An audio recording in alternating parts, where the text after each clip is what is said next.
अश्वमेध यज्ञ पूरा होने के बाद अपने चारों ब्राह्मणों को चारों तरफ की अयोध्या की धरती दान करने के बाद जब ब्राह्मणों ने वापस कर दी और तब राजा दशरथ ने उन्हें सोने की मुद्राएं, चांदी की और गायें दान की, जिससे प्रसन्न हो गए, सब चले गए। उसके बाद राजा दशरथ ने ऋषि सिंह से बोला कि अब मेरी इच्छा पूरी करो पुत्रेष्टि यज्ञ करके।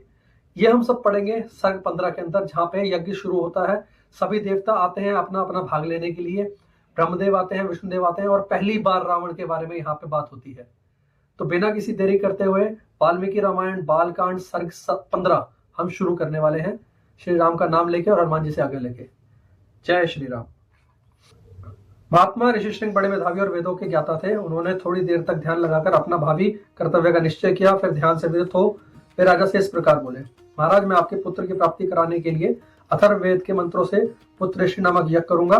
वेदोक्त विधि के अनुसार अनुष्ठान करने पर वह यज्ञ अवश्य सफल होगा।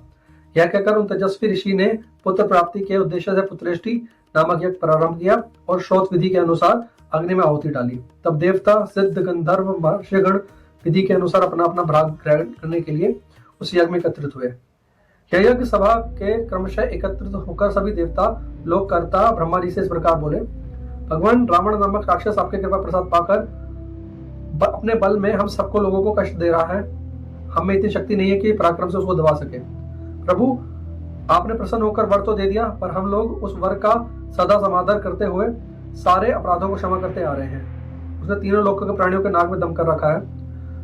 दुष्ट आत्मा जिनको अपने से ऊंची स्थिति में देखता है उन्हीं के साथ द्वेष करने लगता है। देवराज इंद्र को परास्त करने की अभिलाषा रखता है। आपके वरदान से मोहित होकर इतना उद्दंड हो गया है, ऋषियों, यक्षों, गंधर्वों, असुरों और ब्राह्मणों को पीड़ा देता है, उनका अपमान करता है। सूर्य उसको ताप नहीं दे सकता, वायु उसके पास जोर से नहीं चल सकती, जिसकी उतल तरंगे सदा ऊपर नीचे होती है, वो समुद्र रावण से भय से स्तब्ध सा है, कंपन नहीं होती उसमें।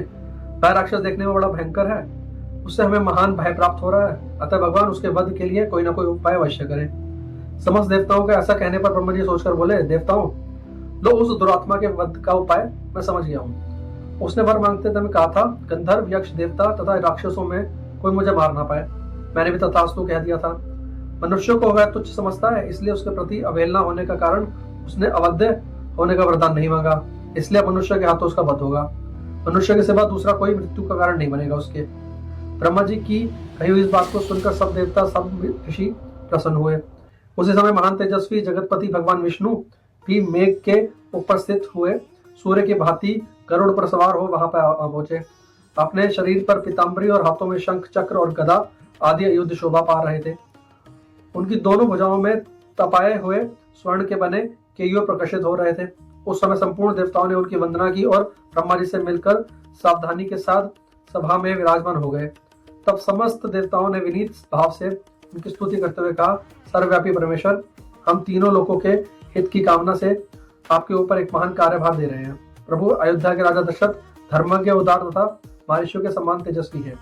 उनकी 3 रानियां हैं, ह्रीम, श्री और कीर्ति इन तीनों देवियों के समान है।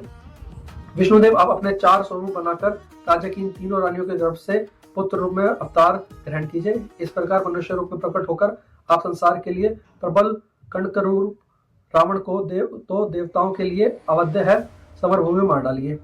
वह मूर्ख राक्षस रावण अपने बड़े हुए पराक्रम से देवता, गंधर्व, सिद्ध और श्रेष्ठ महर्षियों को बहुत कष्ट दे रहा है।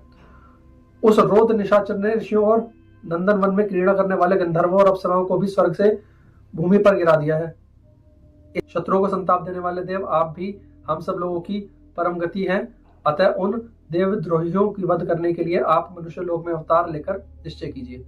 उनकी इस प्रकार स्तुति करने पर सर्वलोक वंदित देव प्रवर देवादिदेव भगवान विष्णु वहां एकत्र हुए। उन सब ब्रह्मा आदि धर्मपरायण देवताओं से कहा, देवगण, तुम्हारा कल्याण हो, तुम भय त्याग दो। मैं तुम्हारा हित करने के लिए रावण को पुत्र, पौत्र, अमात्य, मंत्री और बंधु बांधवों सहित युद्ध में मार डालूंगा। देवताओं तथा ऋषियों को भय देने वाले उस क्रूर एवं दुर्गश राक्षस का नाश करने में मैं 11,000 वर्षों तक इस पृथ्वी का पालन करता रहूंगा, मनुष्य लोक में निवास करूंगा। देवताओं को ऐसा वर देकर मनस्वी भगवान विष्णु ने मनुष्य लोक में पहले अपनी जन्मभूमि के संबंध में विचार किया। इसके बाद कमल नयन श्री हरि अपने 4 स्वरूपों में प्रकट करके राजा दशरथ को पिता बनाने का निश्चय किया। तब देवता, ऋषि, गंधर्व, रुद्र और अप्सराओं ने दिव्य स्तुतियों के द्वारा भगवान मधुसूदन का स्तवन किया। वह कहने लगे, प्रभु, रावण बड़ा उद्दंड है, उसका तेज अत्यंत उग्र और घमंड बहुत बड़ा हुआ है। वह देवराज इंद्र से सदा द्वेष रखता है, तीनों लोगों को रुलाता है। साधुओं और तपस्वी जनों के लिए वह बहुत बड़ा कंटक है। अतः तापसों के भय देने वाले उस भयानक राक्षस की आप जड़ उखाड़ डालिए। उपेंद्र, सारे जगत को रुलाने वाले उस उग्र पराक्रमी रावण को सेना और बंधु बांधवों सहित नष्ट करके अपने स्वाभाविक निश्चितता के साथ अपने हित द्वारा सुरक्षित